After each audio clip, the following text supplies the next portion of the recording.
नमस्कार दोस्तों, आपका इस चैनल पर स्वागत है। दोस्तों, आज की यह बुद्धिस्ट स्टोरी आपके जीवन के लिए बेहद खास है। जो जीवन हम लोग जी रहे हैं, क्या वही जीवन की असल सच्चाई है या कुछ और? तो चलिए जानते हैं भगवान बुद्ध के जीवन से प्रेरित जीवन का सत्य बुद्धा स्टोरी की मदद से। बुद्ध के संघ सबके लिए खुले रहते। बुद्ध संघ का अर्थ है जो भी व्यक्ति बौद्ध भिक्षु बनकर बुद्ध के साथ रहना चाहता हो, बौद्ध की शरण में आना चाहता हो। कुछ लोगों को बुद्ध सहज ही स्वीकार कर लेते और संघ में रहने की अनुमति दे देते हैं, पर कुछ व्यक्तियों को वो कह देते कि जाओ पहले एक रात शमशान में जाकर रहो।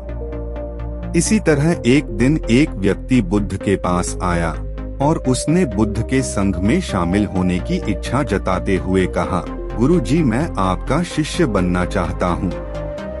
बुद्ध ने कहा, तुम्हें मेरा शिष्य बनने के लिए एक दिन पूरा शमशान में बिताना होगा और वहाँ तुम जो भी देखोगे, जो भी महसूस करोगे, मुझे आकर बताओगे।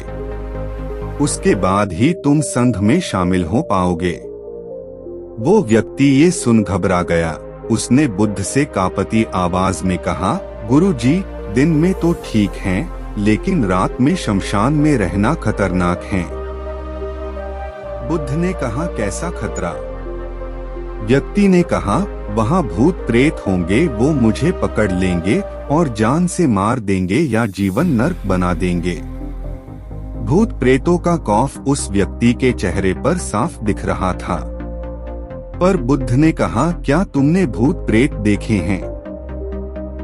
व्यक्ति ने कहा, नहीं, पर मैंने सुना बहुत हैं और कुछ ऐसे लोगों को जरूर देखा है जिनमें भूत आ जाते हैं और उन्हें परेशान करते हैं, अजीब अजीब हरकतें करते हैं। इस पर बुद्ध ने कहा, फिर तो अब तुम्हारे पास ये सुनहरा अवसर है ये जानने के लिए कि क्या वाकई भूत प्रेत होते हैं या नहीं। तुम एक रात शमशान में व्यतीत करो। वहाँ अगर तुम्हें कुछ ऐसा लगे कि वो भूत हैं, तो देखना कि वो कैसा दिखता है, और यदि ऐसा कुछ ना हुआ तो तुम यह जान पाओगे कि भूत प्रेत जैसी कोई चीज नहीं होती। इस तरह पूरी रात तुम जो भी अनुभव कर पाओ वो सुबह मुझे आकर बताना। बुद्ध की बातों से वो व्यक्ति जिज्ञासु हो जाता है। व्यक्ति बोला, ठीक है गुरुजी, मैं एक पूरा दिन और रात शमशान में गुजारूंगा। बुद्ध ने कहा, ठीक है, अभी तुम स्नान कर लो और आश्रम में जाकर भोजन करके आराम करो। कल सूर्य की पहली किरण के साथ ही शमशान पहुंच जाना। व्यक्ति के जाने के बाद बुद्ध ने अपने 4 शिष्यों से कहा कि वह व्यक्ति कल शमशान जाएगा। तुम उसके पीछे जाना और उस पर नजर रखना, पर ध्यान रहे उसे भनक भी ना लगे कि कोई उस पर नजर रख रहा है। अगले दिन सुबह होते ही वो व्यक्ति शमशान पहुंच गया। बौद्ध भिक्षु भी उस व्यक्ति का पीछा करते हुए एक जगह छुपकर उस व्यक्ति पर नजर रखने लगा। जब तक दिन था तब तक वो व्यक्ति शमशान में इधर उधर घूमता रहा। उसे काश वैसा कुछ भी अनुभव नहीं हुआ। लेकिन जैसे जैसे सूर्यास्त के साथ अंधेरा घनाता जा रहा था, उस व्यक्ति की धड़कनें बढ़ती जा रही थी। किसी तरह उस व्यक्ति ने पूरी रात शमशान में गुजार ही ली और सुबह होते ही वो बुद्ध के पास पहुंच गया। बुद्ध ने व्यक्ति से पूछा, बताओ, शमशान में कैसा समय व्यतीत हुआ तुम्हारा? क्या अनुभव किया? क्या क्या देखा? व्यक्ति बोला, गुरुजी, जैसे ही मैं सुबह सुबह शमशान पहुंचा तो वहां कुछ घंटे बाद मुझे कुछ लोगों की भीड़ शमशान की ओर आती दिखाई पड़ी जो एक अर्थी लिए आ रहे थे। मैंने जब उन लोगों को ध्यान से देखा तो उनमें से कुछ लोग बेहद दुखी, कुछ लोग सामान्य और कुछ लोग बेहद खुश थे। वो लोग उस मृत इंसान के बारे बोल रहे थे कि इस व्यक्ति ने बहुत अच्छे कर्म किए हैं, बहुत किस्मत वाला है ये। इसके बाद उस मृत बुजुर्ग के बेटे ने अपने वृद्ध पिता की चिता को अग्नि दी। अर्थी के साथ शमशान आए लोग कुछ देर वही खड़े रहे। चिता प्रचंड अग्नि की लपटों से धू धू करके जलती रही। सभी लोग मायूस खड़े जलती चिता को निहार रहे थे। जैसे जैसे चिता की अग्नि मंद पड़ने लगी, वहां मौजूद लोग भी वहां से जाने लगे। थोड़ी देर बाद वहां 2 और अर्थी आई, जिसमें एक अर्थी किसी अमीर व्यक्ति की थी जो तरह तरह के फूलों से बहुत सजी धजी थी। उस अर्थी के आसपास बहुत से लोग भी थे। और दूसरी अर्थी एक गरीब व्यक्ति की थी जो बेहद साधारण सी थी और उसके आसपास गिने चुने ही लोग थे। अमीर व्यक्ति की चिता चंदन की लकड़ी पर जलाई गई, जबकि गरीब व्यक्ति की चिता साधारण लकड़ियों पर जलाई गई। पहले अमीर व्यक्ति की चिता को जलाया गया क्योंकि वो अमीर था। उसके बाद गरीब व्यक्ति की चिता जलाई गई। दोनों व्यक्तियों की चिताएं जब जल गई तो सभी लोग शमशान से चले गए, लेकिन मैं वहीं खड़े चिताओं को देखता रहा। अब बुद्ध ने कहा, तुमने उनकी चिताओं को देखकर क्या समझा, क्या अनुभव किया? व्यक्ति ने कहा, गुरुजी, दोनों की चिताएं समान थी, दोनों के ही शरीर उन चिताओं में समान तरीके से ही जले। उसके बाद जब सब कुछ जलकर राख में बदल गया तो वो राख भी एक समान ही थी। गुरुजी, उसके बाद वहां पर एक औरत की अर्थी आई। उस औरत का पति बहुत दुखी था, फूट फूट कर रो रहा था। अर्थी के साथ शमशान में आए बाकी लोग भी बहुत दुखी थे। वो सभी उसके पति को सांत्वना दे रहे थे। हे बुद्ध गुरु, मैंने उसमें देखा कि बहुत से लोग काफी ज्ञानी थे, वो ज्ञान की बातें कर रहे थे। मैंने ध्यान से उनकी बातों को सुना तो वो बोल रहे थे कि अर्थी की सवारी करते हुए मृत होकर एक दिन तो सबको यहाँ आना ही है। जीवन हमें इंसानियत और परोपकार से जीना चाहिए। अधर्म कर्म से दूर रहना चाहिए। किसी को कभी कष्ट नहीं देना चाहिए। धन के पीछे हमेशा भागकर जो हम अपने जीवन का सुख चैन गवा बैठते हैं और अंत में जो भी धन इकट्ठा करते हैं वो सब कुछ तो यहीं धरे का धरा रह जाता है। गुरुजी, उसके बाद शमशान में कोई अर्थी नहीं आई। इस पर बुद्ध ने पूछा कि तुम सारी रात वहां रहे तो क्या कोई भूत प्रेत तुम्हें दिखा? व्यक्ति बोला, नहीं, वहां मुझे कोई भूत प्रेत नहीं दिखा। हालांकि मन में एक डर तो था, पर सच कहूं तो पूरी रात मैं अपने आप से ही डरता रहा। कभी हवाओं से हिलने वाले पत्तों की आवाजों से डरता रहा, तो कभी वहां आसपास मौजूद जीव जंतुओं की आवाजों से डरता रहा।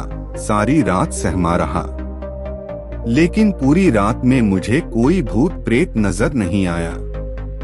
बुद्ध ने उस व्यक्ति से कहा, ठीक है, अब तुम जाओ और आश्रम में आराम करो। कल फिर तुम्हें पूरा एक दिन और रात शमशान में बिताना होगा। अब वो व्यक्ति ये सुन बोला, आप कैसी बात कर रहे हैं गुरुजी? आपके ही कहने पर आज पूरा दिन और पूरी रात मैं शमशान में पड़ा रहा। वो समय मैंने कैसे काटा है मैं ही जानता हूँ। अब मैं दोबारा वहां नहीं जाऊंगा। बुद्ध ने कहा, देखो, जो खास चीज तुम्हें वहां जाकर मिलनी है वो तुम्हें अभी तक नहीं मिली है। जब तक वो चीज तुम्हें नहीं मिल जाती मैं तुम्हें संघ में शामिल नहीं कर सकता। तुम एक दिन और वहां रुको, तुम्हें वो अवश्य मिल जाएगी। व्यक्ति बोला, ठीक है, मैं कल एक दिन और रात और व्यतीत कर लूंगा शमशान में। अगले दिन सुबह वो व्यक्ति बुद्ध का आशीर्वाद लेकर फिर से शमशान पहुंच गया। एक पूरा दिन और रात बिताकर वो व्यक्ति अगली सुबह फिर बुद्ध के पास पहुंचा। लेकिन इस बार उस व्यक्ति के चेहरे पर एक अलग ही तेज था, एक अलग ही खुशी झलक रही थी, मानो उसे वो मिल गया हो। लेकिन बुद्ध उसके मुंह से सुनना चाहते थे, इसलिए बुद्ध ने एक ही सवाल पूछ कि क्या तुम्हें वो चीज मिली? व्यक्ति बोला, हाँ। गुरुजी, मुझे वो मिल गई। बुद्ध ने पूछा कि बताओ तुम्हें वहाँ क्या मिला। व्यक्ति ने कहा, गुरुजी, मैंने जीवन का अर्थ समझ लिया है।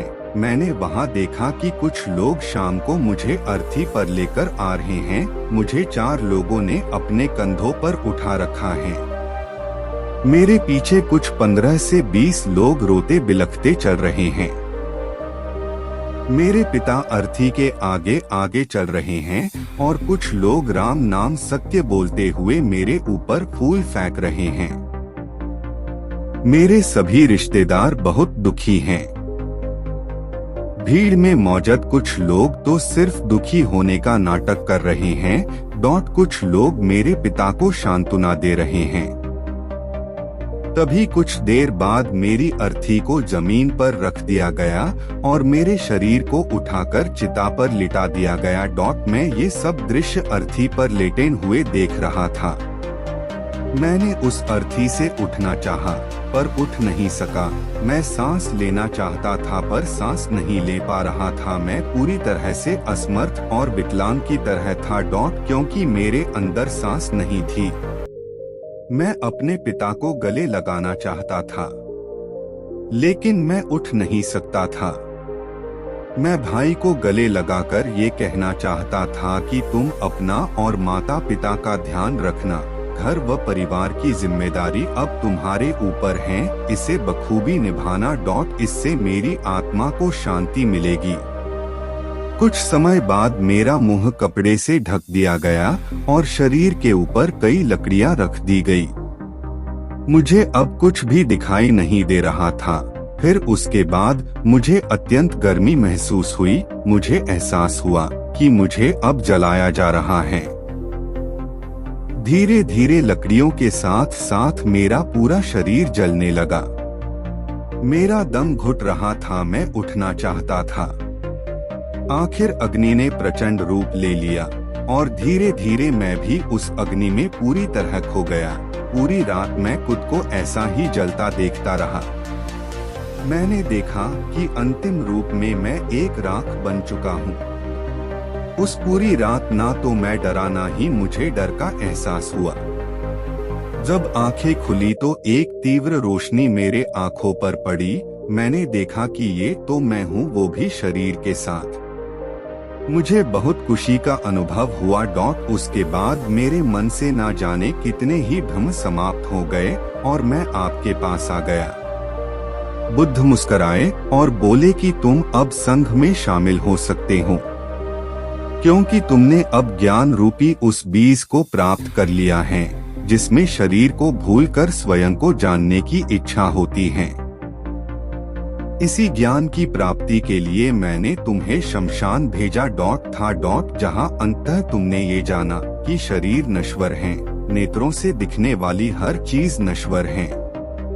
शमशान आने वाला हर व्यक्ति भी यह समझ रहा होता है, पर शमशान से वापस जाते ही वो सब भूलकर पुनः उन्हीं गलत क्रियाओं में लग जाता है, जैसे झूठ बोलना, लूट धसोट, अधर्म, लालच, लालसा, बुराई, क्रोध, अपशब्द, अहंकार, ईर्ष्या इत्यादि नाना प्रकार बुरी भावनाओं से बुरे कर्मों को अंजाम देते हैं।